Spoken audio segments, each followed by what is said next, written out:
I'm gonna make my comments and talk tonight against a real case study, a do no harm road construction project in a very remote valley in a far flung country. That means the company I'm a partner in and that I helped to co-found, have been tasked to do a mid-term project, do no harm context analysis.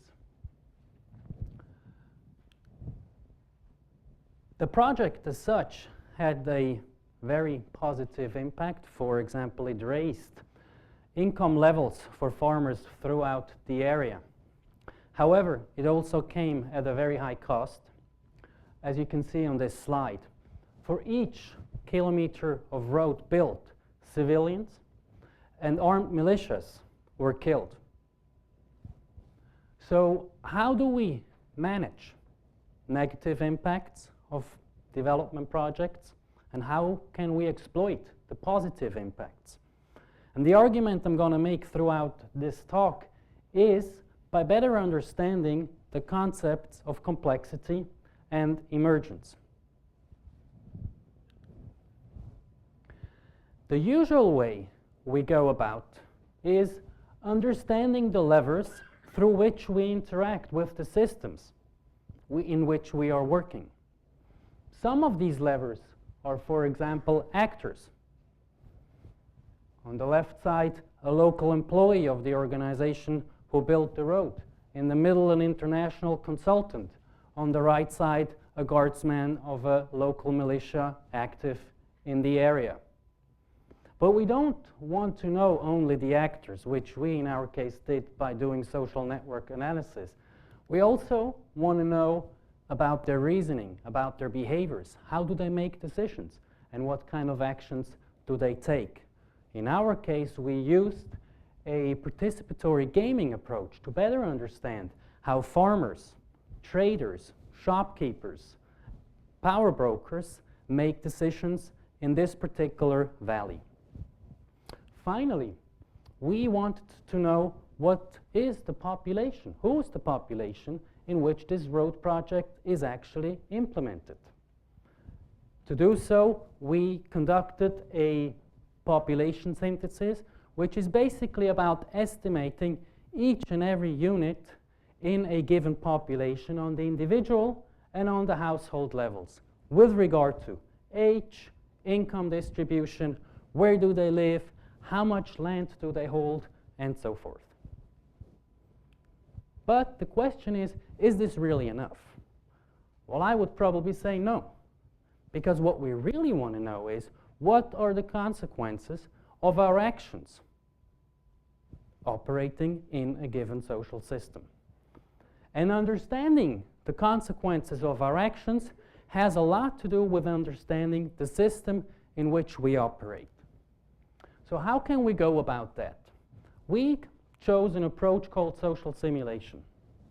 Social simulation, in a nutshell, is basically about rendering the actors and their behaviors, about which I talked a couple of minutes ago, as agents. Little computer programs that we then have interact in a simulation.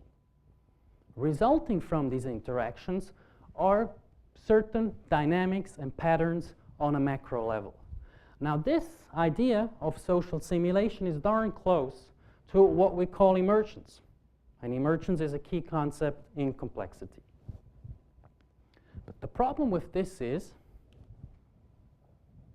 that we look at only emergence between individuals interacting with each other and an emerging macro structure. And I can actually even give you a good example for emergence on the macro level. Here you see, for the area in which the road project was built, the impact the road had on income distributions for farmers. The red dots indicate that after the road project they had less income. The blue dots show farmers, families who had more income, and the white ones, I'm not really sure whether you can see them, but the white ones indicate that there was no real change for them. The problem is this is a somewhat antiquated concept of emergence. I also call it the myth of emergence. Why?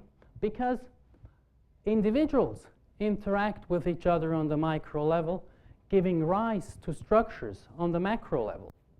But these macro patterns and dynamics do feed back into the micro level and change individuals' behaviors and therefore interactions. And furthermore, individuals can, some of them at least, for example power brokers, strategically manipulate the macro level. And I can give you an example for that. This is an output from the simulation, and you can see the interactions and changes of behavior of power brokers as a result of the road project. Two power brokers on the top left have a substitution effect with regard to their power base. Some of their patronage network is changing from one power broker to the other power broker because the road project introduced different resource transfers and streams. Another power broker on the lower right just lost a lot of traffic because the new road is diverting away traffic from the place he lives, and therefore he has less income. And another power broker on the top right has more income and therefore starts to developing land. This will indeed feed in again into the macro level dynamics. Now that's only half of the story still, because we also have emergence on the meso level, meaning individuals interact with each other, giving rise to group formation. Those groups interact again with each other, giving rise, once again, to patterns and dynamics on the macro level. That then feeds back into, from the macro level to the meso level, changing behaviors of groups and therefore interaction patterns, which again feeds back into the micro level, changing individual behaviors and therefore also individual interaction patterns, and so forth. And I can also give you an example for emergence on the meso level. Intergroup conflict. What you can see here is that the road construction project fed in a lot of resources so that militias in the area did not have a lot of reason during the project to fight over resources because they were in abundance. Once the project came to an end and this resource inflow stopped, militias started to fight again, and as you can see on the y-axis, that the number of total casualties started to increase again. Now, this meso level also has another epistemological, if you will, use. It is on the meso level, as a very special colleague and friend of mine pointed out to me, that we can identify entries for intervention. Think, for example, about extending this relatively low level of violence and creating a pattern, a sustained pattern of low violence here. The problem is that you cannot intervene on the meso level. Neither can you intervene on the macro level. It's not something abstract you can deal with. You need to have something concrete.